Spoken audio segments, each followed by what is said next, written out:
چطوری که شما خوب میدونید که ماه مبارک رمضان همه سر تا سر از اول تا اخیر 100% از دیگر ماها فرق دارد.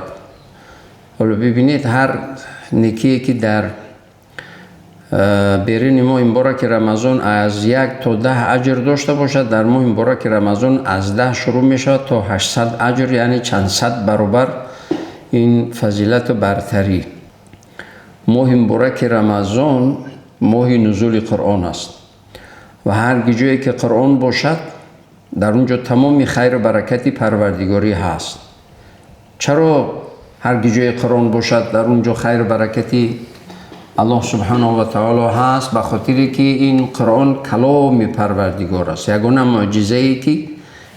معجزه‌ای که داده شده است به حضرت محمد علیه السلام صلوات الله علیه.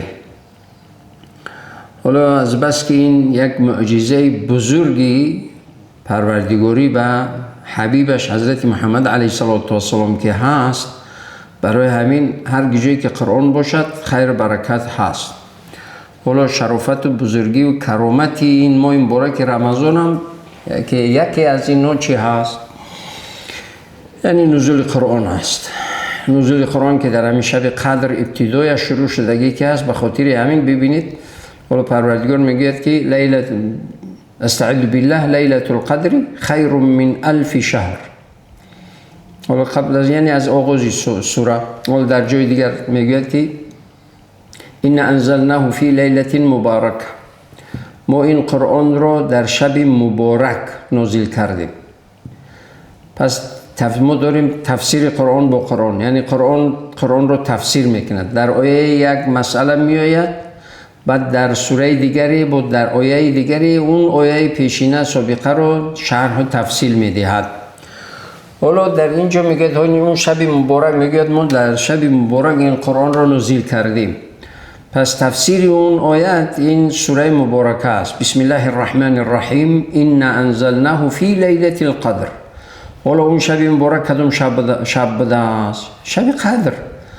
ان انزلناه فی لیلة القدر، ما این قرآن را نازل کردیم در شب قدر.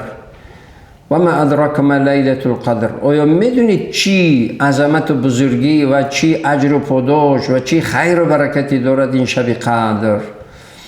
و ما ادراک ما لیلة القدر، لیلة القدر خیر من 1000 شهر. این شب قدر برتر از 1000 ماه هست. میگید خیر من 1000 شهر.